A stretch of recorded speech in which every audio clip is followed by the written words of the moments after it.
तो आखिर ये बड़ी खबर है क्या? ऐसा क्या हुआ है जिसने डिफेंस स्टॉक्स और पूरे बाजार में इतनी हलचल मचा दी है? चलिए सीधा मुद्दे पर आते हैं और समझते हैं कि हमारे आज के विश्लेषण का फोकस क्या है। तो देखिए, इस खबर का जो सबसे बड़ा पॉइंट है वो है एफडीआई लिमिट में एक बहुत बड़ा बदलाव। अभी तक डिफेंस सेक्टर में विदेशी निवेश यानी एफडीआई की जो सीमा थी वो थी 49%।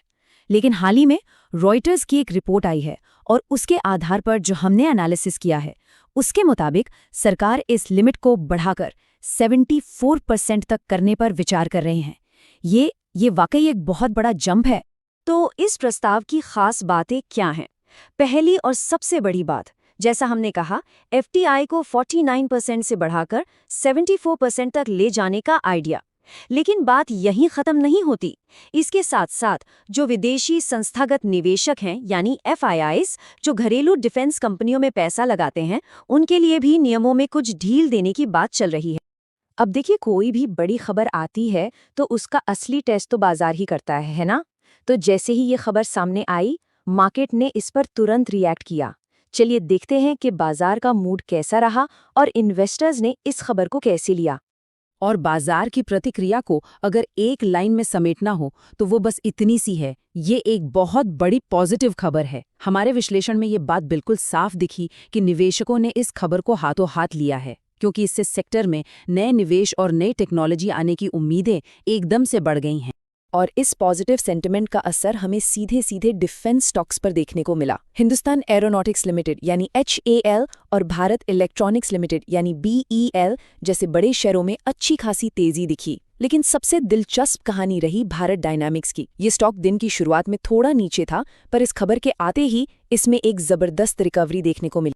अब सवाल ये उठता है कि आखिर 49% से 74% का ये जंप इतनी बड़ी बात क्यों है? मतलब इस बदलाव में ऐसा क्या है कि बाजार इतना एक्साइटेड हो गया? चलिए हमारे एनालिसिस के जरिए इसके पीछे के गहरे कारणों को समझते हैं। देखिए, हमारे विश्लेषण में इसके पीछे दो मुख्य कारण सामने आए हैं।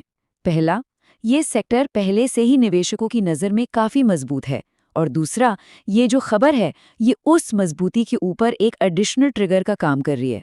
मतलब एक ऐसी चिंगारी जो पहले से लगी आग को और भड़का सकती है। पहले मौजूदा मजबूती को समझते हैं। डिफेंस सेक्टर में ना पहले से ही डिमांड काफ़ी तगड़ी रही है।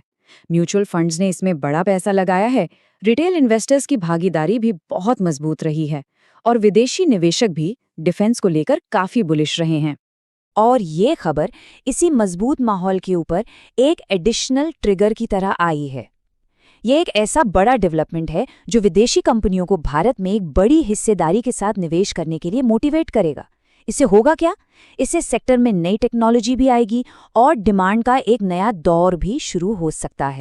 तो इस पूरी हलचल और उत्साह के बीच अब सवाल ये उठता है कि किन स्टॉक्स पर खास नज़र रखनी चाहिए। हमारे विश्लेषण में कुछ ऐसे नाम बिल्कुल साफ तौर पर उभर कर सामने आए हैं जिन पर एक्सपर्ट्स भी काफ़ी भरोसा जता रहे हैं। एक्सपर्ट्स की राय और हमारे एनालिसिस दोनों को अगर हम मिला दें तो एक नाम सबसे ऊपर आता है, हिंदुस्तान एरोनॉटिक्स लिमिटेड यानी HAL। ये इस सेक्टर में निवेश के लिए हमारी पहली पसंद है। चलिए अब इसे थोड़ा और समझते हैं। HAL हमारी पहली पसंद क्यों है? देखिए, इसकी सबसे बड़ी वजह है कि इसका प्रमोटर, मतलब जो कंपनी की मुख्य कर्ता धर्ता है, जो इस केस में भारत सरकार है, वो सबसे मजबूत है। और साथ ही इसका वैल्यूएशन यानी शेयर की कीमत भी काफ़ी कंफर्टेबल लेवल पर है। वहीं अगर कोई अपने पोर्टफोलियो को डाइवर्सिफाई करना चाहता है, मतलब अलग अलग तरह के स्टॉक रखना चाहता है, तो भारत इलेक्ट्रॉनिक्स लिमिटेड यानी BEL एक बेहतरीन ऑप्शन हो सकता है। तो इस पूरे विश्लेषण का निचोड़ क्या है? मतलब अगर कुछ मुख्य बातें याद रखनी हो तो वो क्या होंगी? चलिए उन्हें एक बार फटाफट दोहरा लेते हैं। तो सबसे ज़रूरी बात यह है कि एफडीआई की लिमिट 74% तक बढ़ने की जो संभावना है वो एक बहुत बड़ा पॉजिटिव ट्रिगर है। दूसरी बात, ये सेक्टर पहले से ही निवेशकों के बीच काफ़ी पॉपुलर है। तीसरी, फंडामेंटल्स के आधार पर HAL को टॉप पिक माना जा रहा है। और चौथी, पोर्टफोलियो में वैरायटी लाने के लिए BEL एक बहुत मजबूत विकल्प है। और अंत में हम आपको इसी बड़े सवाल के साथ छोड़े जा रहे हैं कि क्या विदेशी निवेश में ये बड़ी छलांग वाकई भारतीय डिफेंस सेक्टर को आत्मनिर्भरता की एक नई उड़ान देगी और इसका भविष्य तय करेगी?